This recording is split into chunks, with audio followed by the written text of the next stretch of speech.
That is it. Whatever you believe into, you just turn it round that side. That's all. Because I am the ego, really. I am the Mahatahankara. You just say that and you will get the vibration. Say that you are the Mahatahankara. I am, no doubt. And I don't say, but I am. Lalita सहस्रनामध्ये आहे. Huh? अहंकार रूपिणी नाही. ललिता सहस्रनाम. See, from where do you get your ahankara? I am the one who does. So I am ahankara. But the difference between you and me is only this, that you don't do anything and you think you are doing. Here I am doing everything and I am not bothered.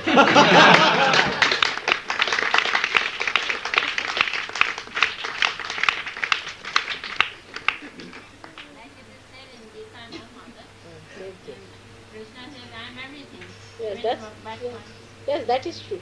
Very true. He said, I'm everything. So, now, let's have, who else? Alex?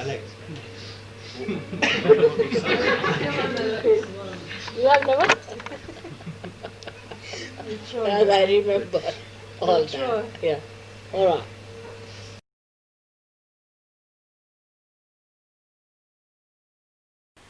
Like that, see? People have seen even the complete flow of light moving up like that. But they have not felt the realization. They saw it coming up to the Agya and then the whole thing dropped back. They saw it. See, they saw the Kundalini, how it was helping. The Adi Kundalini was helping your Kundalini. They saw it. Even this light rising is because of that, because your attention is still outside, you see. So you go on the flickering of the eyes. Then I tell you to fix up your eyes onto my figure. When you fix it up onto my figure and my face, what happens? The Chaitanya pushes you through your eyes into the center, you see. So that you see me as I am, but the eyes are controlled by the Chaitanya. And the attention that is inside, you see, is pushed inside that, what you call the apparition in the Agya Chakra. So I always say that if you are fluttering your eyes, please pay attention to me, so that the Chaitanya works out through your eyes and fixes your attention to pass through. Because the light starts spreading on all the sides, and you see that light, you see, and the eyes go on like that. You cannot close your eyes. That is the reason for that.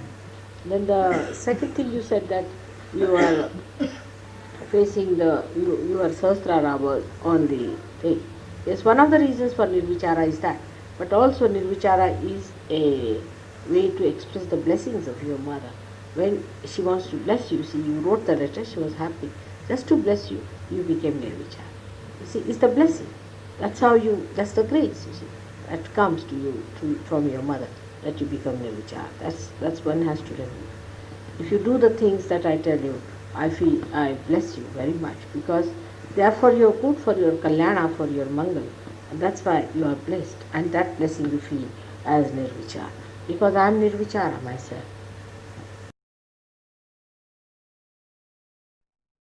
That is the thing. That's not Kundalini. See, this is the thing. It is not. This is what happens to so many people. You see, that is all Ida and Pingla problem. This is Ida Pingla. I see, probably. The sympathetic. That works out, and it looks like Kundalini.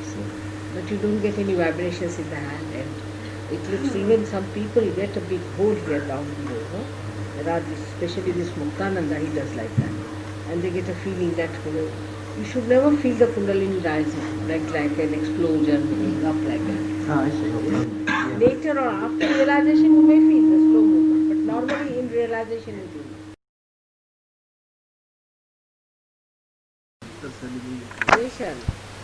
This kind of experience many people get, like Gopi Krishna also had like that, and so many people get a feeling like that. That something goes up, suddenly shoots off, and you feel exploded and opened out and all that. But that is not the Kundalini. It is the sympathetic nervous system, which is very much in strain. You see, her strain. And in that expression of that strain, what happens? That the whole thing, the energy of the complete sympathetic, whatever they have, the parasympathetic is stuck into the sympathetic. If the sympathetic is too much activated, you see, then what happens? The parasympathetic system has your stored up energy, whatever it is. So it just sucks in all that. and when it is sucked in, suddenly the wave from the pelvic plexus down below starts. Because you see, all the energies are released to the sympathetic. Because the sympathetic is so exhausted that whatever is the energy left in the chakras is released. Once it is released, you see, all that release energy, you see, makes you feel that the energy is rising within you, because it is rising through Ida and Pingla. Now this is the energy which is just sucked into Ida and Pingla. It rises up. And you can feel it going up and coming down and all that. But the after effects of this is, one is this, that such a person, of course, in these experiences, people feel sometimes a horrible thing also, that they feel that there's a heat liberation. Sometimes they feel some sort of a scorpion bites going on, or some snakes coming up, and all kinds of things can happen in this. Can be very horrifying also, this one, and could be very simple also. But when this happens, the after effects is like that, that you become arbitrary. You see, sort of all this drug system started after that, because once you are released from that self-control in between, you see, you can take to anything like this, because you are free now to do whatever you please, you see, and that's how you can take to drugs and things. And this is what all these gurus are doing, is to take out the stored energy which is controlling you, suck them out onto the sympathetic. There are so many ways by they can do it.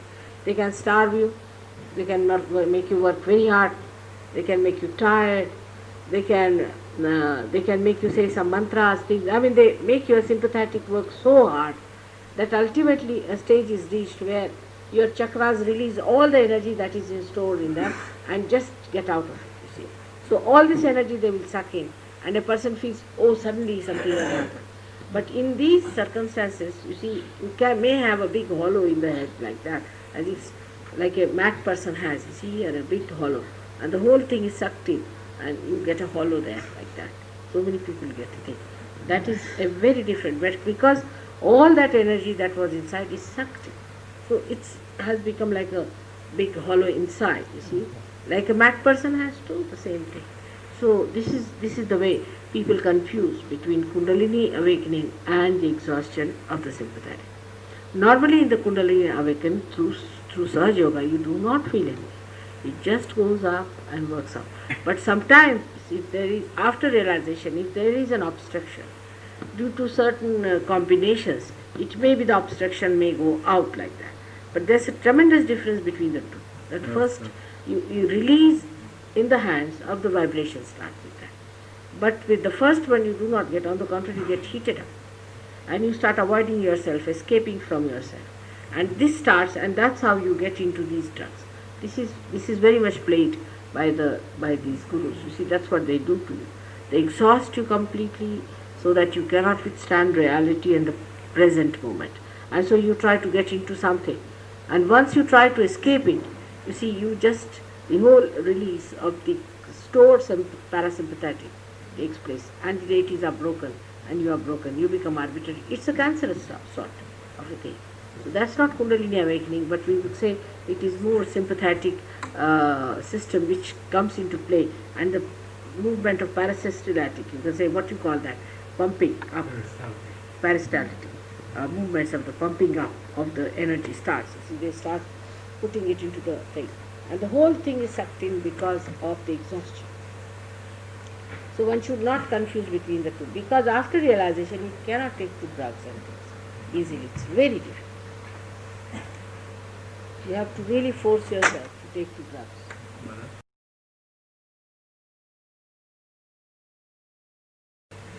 You can get all these experiences.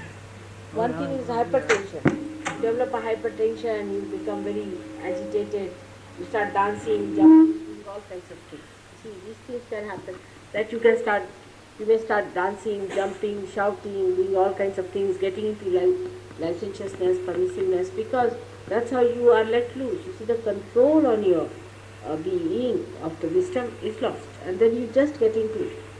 You don't feel the pinch of the, you can call the, your conscience. the pinch of the conscience is no more. You just go arbitrarily, you just shoot off. Okay. It can happen to people even without feeling this. Even without feeling this, some people can get into that kind of mood. That's how they become alcoholic and they become all these things where they have no control. Now, Jane, could you speak something?